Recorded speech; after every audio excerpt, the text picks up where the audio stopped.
암은 비정상적인 세포들이 통제를 벗어나서 성장하고 전이되는 특징을 가진 질병을 뜻합니다.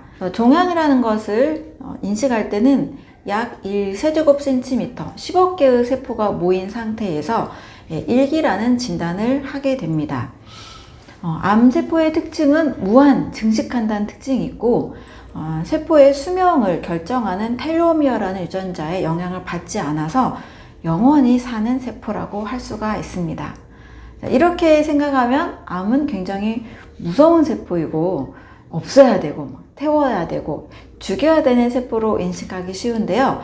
암세포의 특징 3가지에 대해서 말씀을 드리겠습니다. 첫 번째로 암은 사람을 죽이지 않는다입니다. 암세포가 정상세포를 죽이게 하는 어떤 특정한 독소를 뿜거나 또 정상세포를 치명적으로 공격해서 죽인다라는 과학적 근거가 있을까요?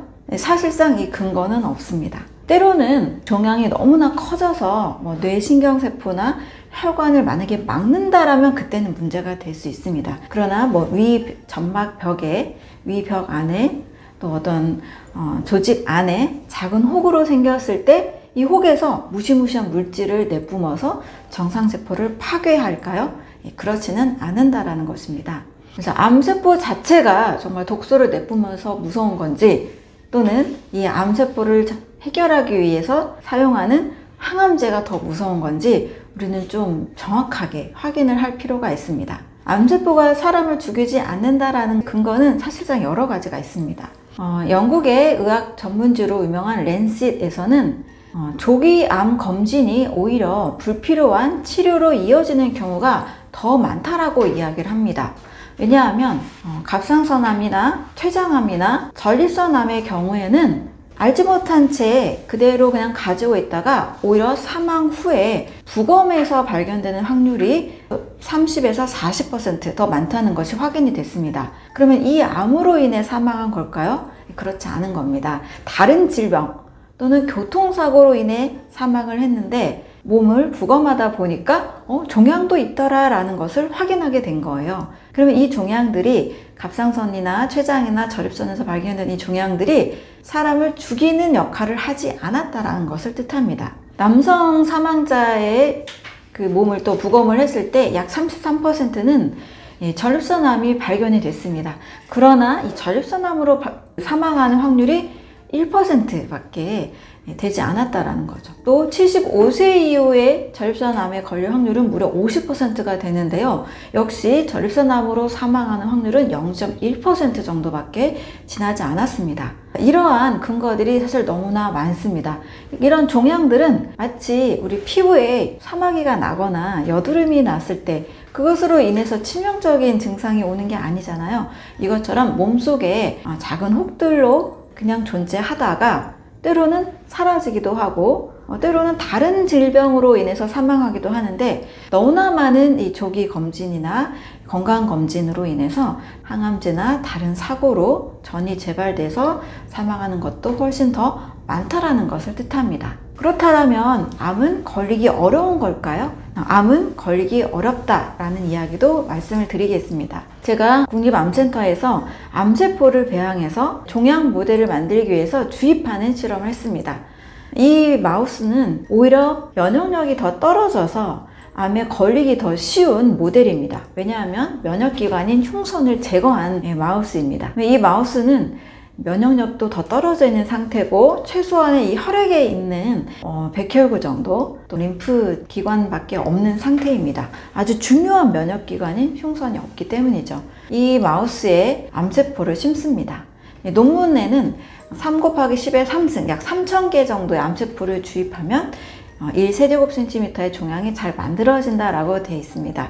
저도 이 프로토콜대로 암세포를 세서 동물의 피하에 이제 종양 모델을 만들기 위해서 주입을 했습니다. 그런데 실험이라는 게 잘 진행이 되면 좋겠는데 제가 3000개의 암세포를 주입을 했는데도 불구하고 동물의 이 피하에 동그란 이 종양이 생기는 게 쉽지 않았습니다.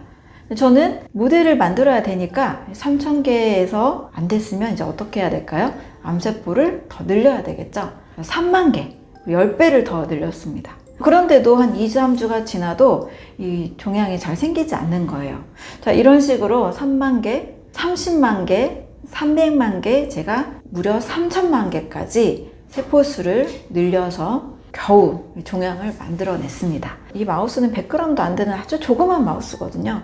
이 조그마한 마우스가 300만 개의 이 암세포들을 어떻게 했을까요?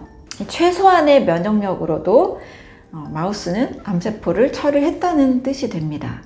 암세포를 좀 넣는다고 해서 암이 쉽게 걸리지는 않는다라는 겁니다. 사람의 몸도 원래 암이 잘 생기도록 만들어진 몸이 아니라는 거예요. 옛날에 비해서 요즘 사람들이 훨씬 암에 많이 걸리잖아요. 그 이유는 뭔가 환경이 많이 바뀌고 다양한 요소들이 암이 생기기 쉬운 토양으로, 몸의 체질로 바뀌었다는 뜻입니다. 사람이 정상적으로 먹어야 될 음식을 먹고 좋은 환경에서 좋은 생각을 하면서 산다라면 암은 결코 쉽게 걸리지 않은 병이 될 것입니다. 암은 갑자기 걸리는 것도 아니고 어떤 유전자에 의해서 걸리는 것도 아니고 더 쉽게 걸리는 병도 아니라는 점을 꼭 이해를 하시면 좋겠습니다.